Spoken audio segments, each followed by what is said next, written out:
Bien, pues muy buen día. Es un gusto saludarlos, acompañarlos a esta sesión. Me presento, soy la doctora Diana Patricia Carreón Camacho. Pertenezco a la Escuela Preparatoria número 3 de la Universidad Autónoma del Estado de Hidalgo.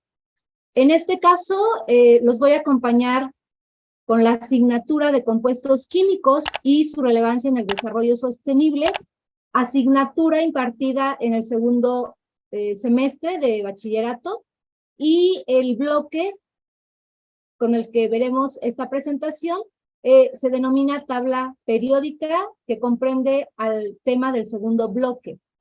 Bien, pues para comenzar, el objetivo de este bloque es primero entender que la tabla periódica comprende el entendimiento y el conocimiento de conocer los elementos químicos que se encuentran en la naturaleza, analizarlos, su estructura y todos los componentes que tiene cada uno de ellos. Generamos algunas competencias genéricas como la comunicación, el pensamiento crítico, liderazgo y competencias disciplinares como ciencias experimentales, debido a que esta asignatura pues es una materia teórico-práctica. Y pues bien, vamos a ver algunas generalidades de la misma. El contenido que abordaremos es parte de la historia de la tabla periódica, desde cuándo se origina, y vamos a ver una geografía de manera general, de acuerdo a los grupos, metales y todas las características que conlleva la tabla periódica. Bien, ¿desde cuándo se tiene conocimiento de la tabla periódica? Por ahí del 1800, y pues bueno, en el siglo XIX, cuando se da la química como ciencia formal, pues se comienza a clasificar. No quiere decir que anteriormente no haya habido una clasificación de elementos, sí. Sin embargo, pues bueno, todos los estudios previos pues conllevan a lo que conocemos el día de hoy como la tabla periódica moderna. Comenzamos pues desde algunos estudios, desde Johann Dobereiner en 1829, quien clasificó algunos elementos y a esto se le llamó triadas. ¿Qué quiere decir? Que los elementos se agrupaban de acuerdo a sus características, como el cloro, bromo y yodo, que comparten ciertas características desinfectantes de manera general, aunque algunos los podemos encontrar en forma líquida o sólida, pero comparten ciertas características. Posteriormente, pues bueno, todas estas clasificaciones se reunían en escritos, literalmente, y bueno, posteriormente John Newland descartó las tríadas y ahora se componen en octavas. Esto quiere decir que ya no nada más cada 3 elementos comparten estas características. Él propone que hay más elementos que continúan compartiendo estas características. Y bueno, finalmente a quien se le debe el nombre o el padre de la tabla periódica es a Dmitri Mendeleev, quien en 1869 publicó ya la tabla periódica organizada de acuerdo a la masa atómica de cada uno de los elementos. Y también tenemos el elemento 101, que corresponde al nombre de Mendelevio, de acuerdo al padre de la tabla periódica.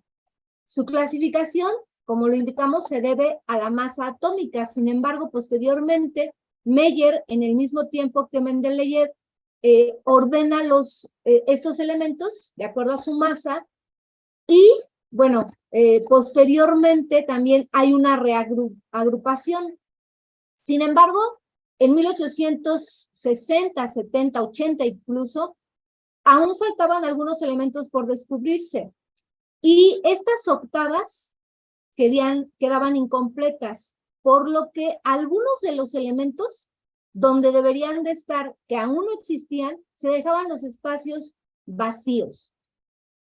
Para sorpresa de muchos, el día de hoy, pues ya se compone la tabla periódica encajando perfectamente aquellos elementos que aún no se habían descubierto. Y pues bueno, tras ese descubrimiento, por ejemplo, algunos que entraron fue el cesio, el galio, el germanio, y encajaron perfectamente en esos espacios vacíos. Posteriormente, Henry Moseley, quien también fue un químico muy reconocido, él, mediante estudios de rayos X, determina la carga o el número atómico de cada elemento. Entonces hay una reagrupación, no nada más de acuerdo a la masa atómica, sino al número atómico que corresponde a cada elemento. Y entonces tenemos la tabla periódica como la conocemos el día de hoy. Ahora vamos a conocer cómo analizar precisamente esta tabla periódica, cuál es su geografía. Entonces, pues bueno, debemos de partir desde que los elementos químicos pues están formados por átomos. Entonces, estos átomos tienen un núcleo en el cual hay cargas positivas, neutrales y negativas, lo cual corresponde a los protones, que es el número atómico, en los neutrones que encontramos el número de la masa e isopos, y también tenemos los electrones, que es el arreglo de los electrones. Esto corresponde a su configuración electromagnética, la energía que pueden dar y recibir los elementos de la tabla periódica. Por lo tanto, la tabla periódica se agrupa ya sea en grupos o en periodos, y lo que corresponde a la ley, de acuerdo a su masa o su número atómico. Entonces, los periodos son aquellos que encontramos nosotros en forma horizontal.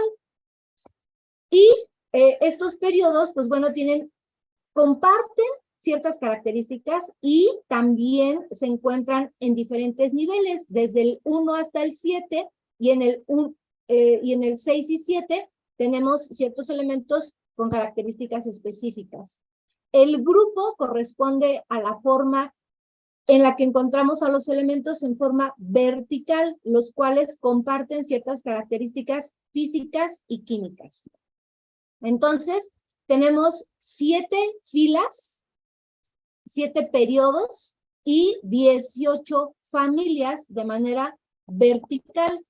Ahora, el nombre de cada familia proviene, por ejemplo, dentro de la familia 1, tenemos algunos compuestos como el litio, el sodio, potasio, rubidio, cesio, francio, que comparten características como que reaccionan con el agua, forman hidróxidos, son metales blandos, conforman ciertas características de baja densidad en la gran mayoría. Sin embargo, también aquí podemos encontrar algunas sales, como el cloruro de sodio, elementos que van a formar compuestos posteriormente, pero comparten ciertas características. Cada una de estas familias, por ejemplo, la 2 de los alcalinoterros, tienen características de oxidación, todos ellos. Entonces, los metales, posteriormente, que es casi el cuerpo de nuestra tabla periódica, tenemos precisamente las características que van desde la transmisión de energía, la ductibilidad o maleabilidad, y sobre todo que pueden ser algunos de gran valor económico. Tenemos algunos metales que salen de los periodos 6 y 7, que son los metales de transición internos. Algunos de ellos son los más recientes que se han encontrado, que se han descrito, de acuerdo a sus características tan específicas. Son muy, muy especiales estos elementos, ya que no se encuentran de manera ordinaria.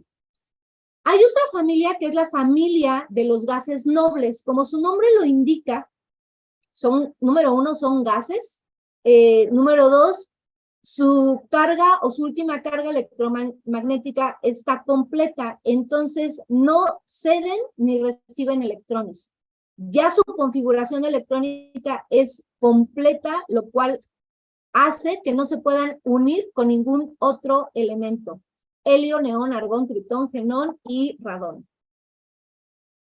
También podemos nombrar a las familias que mencionábamos de manera vertical, de acuerdo al elemento con el cual comienza la familia. Por ejemplo, la familia del boro, la familia del oxígeno, la familia del carbono, del nitrógeno, y pues bueno, de manera general nuevamente, encontramos del lado izquierdo de nuestra tabla periódica a los metales, del lado derecho, en la parte superior, a los no metales, y esta pequeña escalera que encontramos son aquellos elementos que de acuerdo a la unión del compuesto que estén formando van a tomar características o de metales o de no metales.